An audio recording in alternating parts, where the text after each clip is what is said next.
One aircraft has dropped more ordnance than any other in human history. It was designed to end civilization in a single sortie. Instead, it fought in every American war for 7 decades.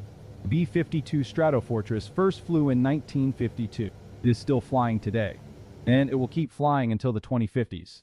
No other weapon system has ever served that long. No other bomber has been asked to do so many different things. It carpet-bombed the jungles of Vietnam. It launched cruise missiles over Baghdad. It turned Taliban cave networks into open graves. It hunted submarines across the Atlantic. And in one terrifying week, it convinced the Soviet Union that nuclear war was already underway. These are the missions that made the B-52 a legend. Not because it was stealthy. Not because it was fast. Because it simply refused to become obsolete. By 1965, the war in Vietnam had reached a stalemate on the ground. North Vietnamese forces were massing in the Central Highlands. They used the dense triple canopy jungle as a shield. American infantry patrols could not find them. Artillery could not reach them. Tactical aircraft could not see through the canopy. The Pentagon needed something that could destroy entire grid squares without ever seeing a target. Something that could arrive without warning and leave nothing standing. B-52D was modified specifically for this role. Its bomb bay was expanded using a modification called Big Belly. This increased the internal payload from 27 bombs to 84 500-pound bombs. Combined with external wing pylons carrying an additional 24 750-pound bombs, a single B-52D could now carry over 60,000 pounds of ordnance. That was more destructive power than an entire squadron of tactical fighters. On June 18, 1965, 30 B-52Fs launched from Andersen Air Force Base in Guam. They flew for 12 hours across the Pacific. Their target was a suspected Viet Cong staging area in Binh Duong province, just north of Saigon. The bombers flew at 30,000 feet. The enemy never heard them coming. At the release point, each aircraft opened its bomb bay doors simultaneously. Over 1,000 bombs fell through the humid sky in a single wave. Detonations walked across the jungle in a carpet pattern 1 mile wide and 2 miles long. Trees were shredded to stumps. Bunkers were crushed. The blast pressure alone killed soldiers hiding underground. When ground forces moved in, they found nothing alive in the target zone. Viet Cong later called these attacks the Whispering Death. The bombers flew so high that no engine noise reached the ground before impact. Arc Light missions would continue for 8 years. Over the course of the war, B-52s flew over 126,000 sorties over Southeast Asia. They dropped over 2.6 million tons of bombs. That is more tonnage than all the bombs dropped by all sides in all of World War II combined. A single aircraft type. One war. More destruction than the entire Second World War. But the most devastating B-52 mission in Vietnam was not Arc Light. It was something far more intense. And it almost did not happen at all. By December 1972, the Paris peace talks had collapsed. North Vietnam refused to negotiate. President Nixon ordered the most concentrated bombing campaign in history. It was called Operation Linebacker II. The target was Hanoi itself. The B-52D and B-52G models were the primary variants used in Linebacker II. B-52D carried the expanded Big Belly bomb bay with 84 internal bombs. B-52G introduced a shorter tail, a wet wing carrying more fuel, and a remote-controlled tailgun turret replacing the manned tail position. Both carried advanced electronic countermeasure suites. This included the Alt-22 jamming system designed to blind Soviet-supplied SA-2 surface-to-air missile radars. The North Vietnamese had assembled the densest air defense network in the world around Hanoi. Over 900 surface-to-air missile launchers surrounded the city. Thousands of anti-aircraft guns covered every altitude band. Soviet advisors had trained the crews personally. They were waiting. On December 18th, 129 B-52s launched from Guam and U Tapao Royal Thai Navy Airfield. They flew in 3-ship cells. Each cell maintained tight formation to combine their electronic jamming coverage into a single protective bubble. The first wave hit Hanoi at night. Bombs struck rail yards, petroleum storage facilities, and military barracks. The SA-2 missiles struck back. On the first night, 3 B-52s were shot down. On the second night, the Air Force flew the same routes at the same altitudes. The North Vietnamese were ready. They fired over 200 missiles. 3 more bombers went down. On night 3, 6 B-52s were destroyed. 15 aircraft lost in 3 nights. The Air Force was bleeding. Crews began to question the tactics. Some refused to fly the same predictable routes. The problem was the rigid three-ship cell formation and the identical ingress routes. North Vietnamese missile operators had learned the patterns. They could predict exactly where the bombers would be and when. Each SA-2 missile carried a 390-pound fragmentation warhead. It was designed to detonate near the target. A single hit could destroy a wing spar or sever hydraulic lines. B-52's massive radar cross-section made it an easy target. The Fansong tracking radar guided the SA-2 directly to it. On December 26th, after a three-day Christmas pause, the Air Force changed everything. 120 B-52s attacked simultaneously from multiple directions and altitudes. They compressed the entire strike into a 15-minute window. The North Vietnamese missile operators could not track that many targets at once. Their radars were overwhelmed. That single night, over 100 missiles were fired. Only 2 B-52s were lost. The bombing continued for 3 more nights. By December 29th, North Vietnam had exhausted its missile supply. The skies over Hanoi went silent. On January 8, 1973, the North Vietnamese returned to the negotiating table. In 11 days, the B-52 had done what 10 years of ground warfare could not. It forced a peace agreement. 15 B-52s were lost. 33 crew members were killed. 33 more became prisoners of war. But the mission achieved its objective. It would be 2 decades before the B-52 was called to war again. The next time, everything about how it fought would be completely different. On January 16, 1991, the first shots of Operation Desert Storm were not fired by stealth fighters. They were not fired by Navy destroyers. They were fired by B-52Gs flying from Barksdale Air Force Base in Louisiana. 7 bombers launched 35 AGM-86C conventional air-launched cruise missiles at Iraqi power stations and military communication centers. The missiles flew over the Persian Gulf at 500 miles per hour. They navigated by terrain-matching radar. They struck their targets with 6-foot accuracy. The AGM-86C was a modified version of the nuclear air-launched cruise missile. It replaced the nuclear warhead with a 1,000-pound blast fragmentation warhead. It added a GPS-aided guidance system. The missile could be programmed to fly complex routes around air defenses. It hugged terrain at altitudes as low as 100 feet. Each B-52G carried up to 12 cruise missiles on external pylons. This effectively turned the bomber into a standoff weapons platform that never needed to enter enemy airspace. B-52Gs flew nonstop from Louisiana to the launch point and back. The round trip covered 14,000 miles and lasted 35 hours. At the time, it was the longest combat mission in aviation history. The crews required multiple aerial refueling contacts with KC-135 tankers staged along the route. They launched their missiles from over 500 miles away from their targets. Saddam Hussein's air defenses never detected the bombers. But the B-52 was not done with Iraq. In the ground campaign, B-52s returned to their Vietnam-era role. They flew carpet-bombing missions against dug-in Republican Guard divisions in the Kuwaiti desert. The psychological impact was devastating. After 3 days of B-52 strikes, entire Iraqi divisions surrendered without firing a shot. Prisoners later told interrogators they had not been afraid of the coalition infantry. They were afraid of the B-52. They called it the death whisper from the sky. Some units displayed white flags before coalition forces even reached their positions.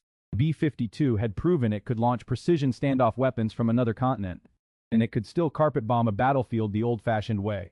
But the next war would demand something no one had ever asked it to do before.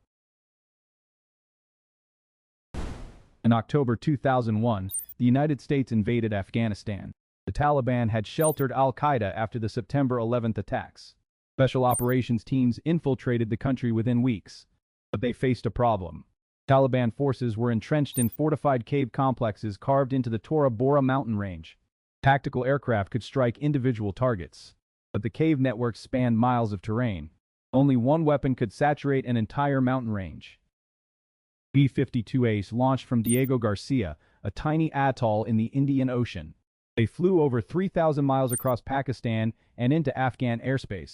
Each bomber carried a mixed load of 2,000-pound joint direct attack munitions and cluster bomb units. Special forces teams on the ground painted targets with laser designators. They transmitted GPS coordinates directly to the bombers via satellite link. The B-52H model represented the ultimate evolution of the Stratofortress. It was powered by 8 Pratt & Whitney TF-33 turbofan engines. Each produced 17,000 pounds of thrust. It carried an advanced electro-optical viewing system for precision targeting. It had a fully digital cockpit with GPS integration. It could deliver both guided and unguided munitions simultaneously. The bomb bay could accommodate a rotary launcher carrying 8 joint direct attack munitions. The wing pylons carried additional precision weapons.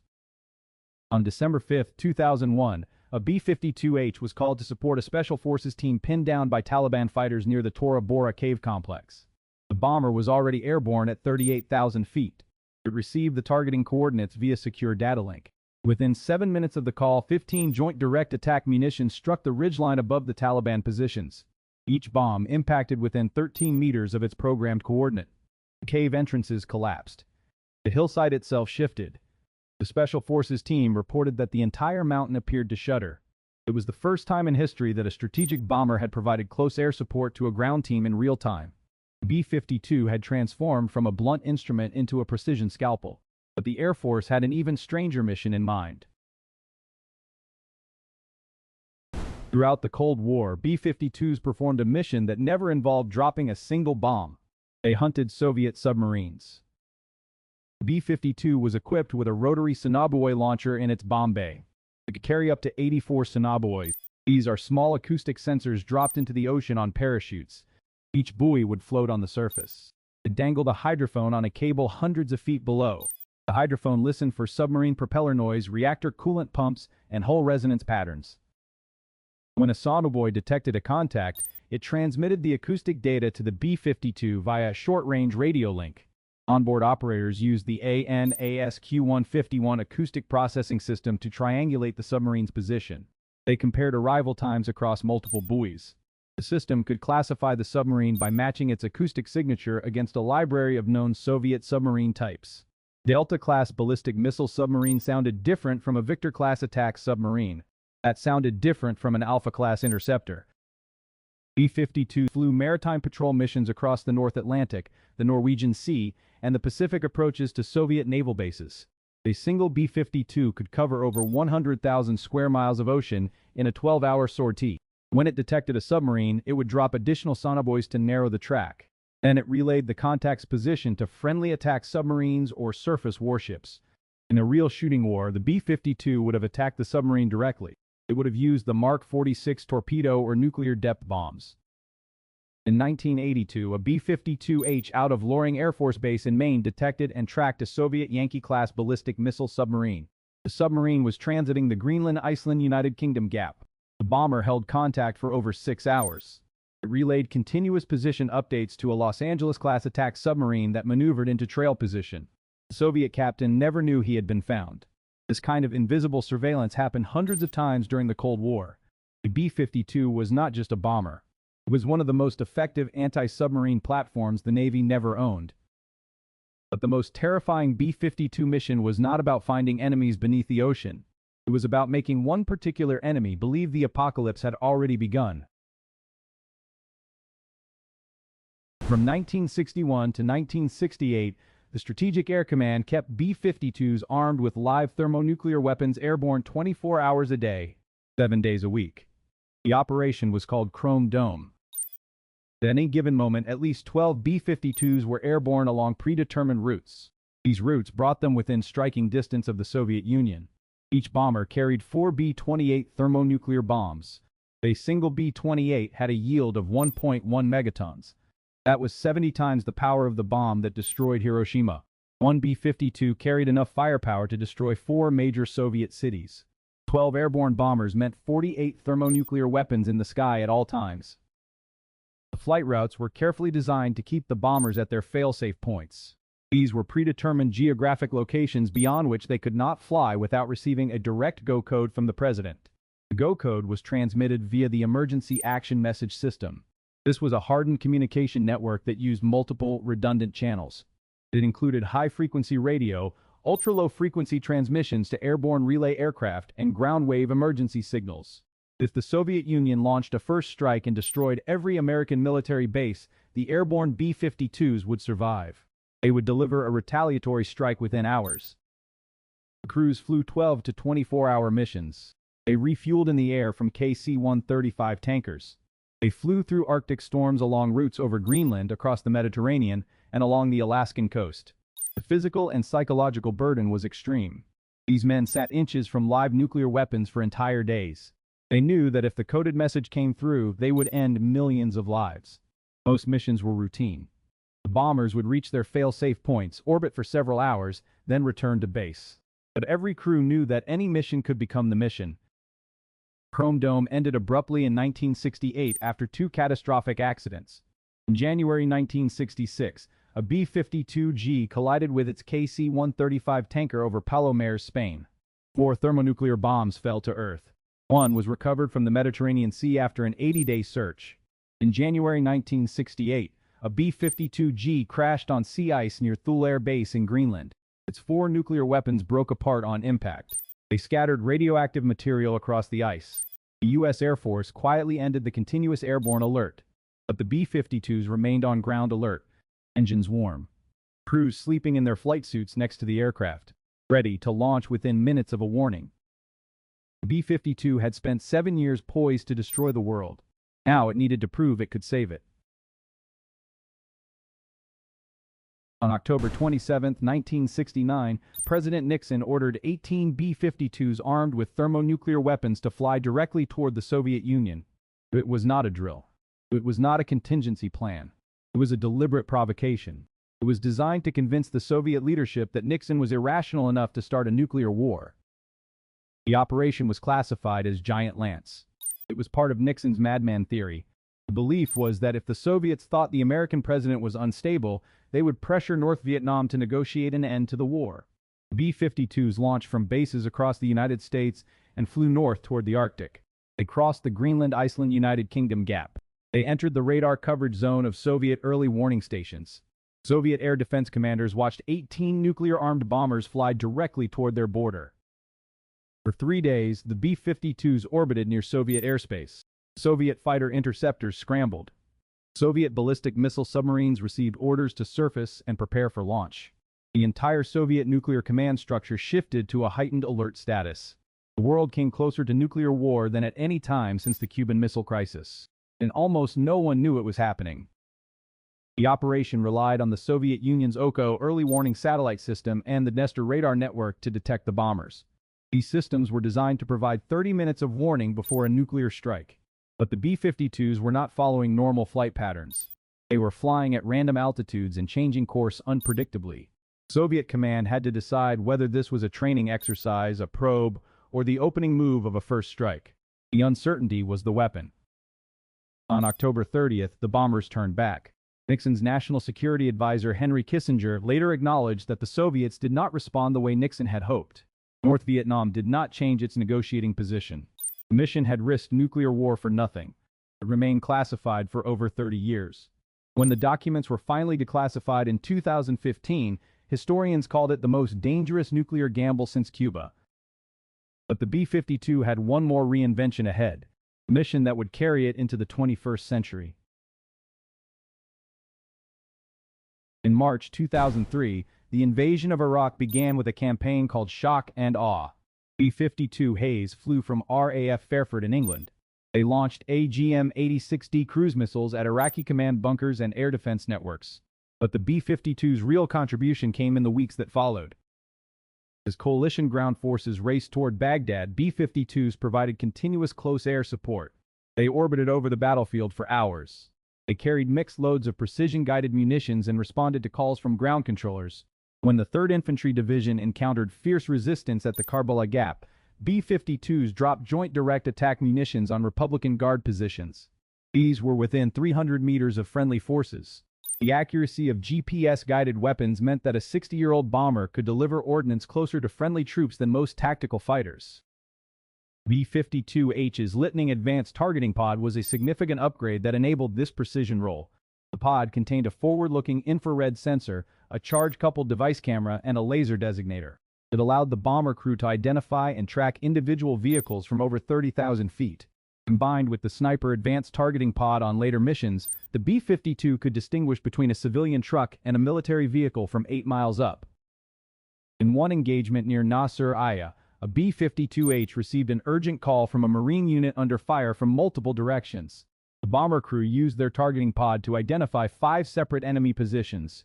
Over the next 40 minutes, they dropped 12 precision-guided bombs on each position in sequence. They cleared the entire engagement zone without a single friendly casualty. The Marines on the ground had never seen close air support from a heavy bomber before. They called it having God on speed dial. B-52 had completed its transformation. From nuclear apocalypse machine to carpet bomber to cruise missile launcher to precision close air support platform, no other weapon system in history has reinvented itself this many times. Even in the 21st century, the B-52 still performs its oldest mission, nuclear deterrence. In 2020, two B-52 Hayes from Minot Air Force Base in North Dakota flew a 30-hour mission to the edge of Russian airspace near the Kamchatka Peninsula.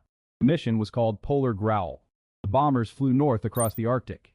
They refueled from tankers over northern Canada and entered the North Pacific. Russian Su-35 fighters scrambled from Yelizovo Air Base to intercept.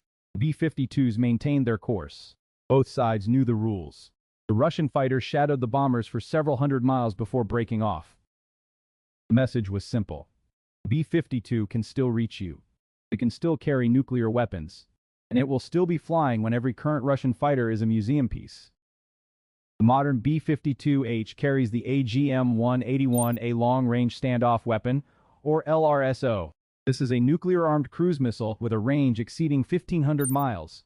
It carries the W-84 thermonuclear warhead. The missile uses a combination of inertial navigation, GPS, and terrain contour matching to reach its target. A single B-52H can carry 20 LRSO missiles on external pylons and an internal rotary launcher. That gives one bomber the ability to strike 20 separate targets. That covers an area the size of Western Europe. These deterrence patrols happen regularly.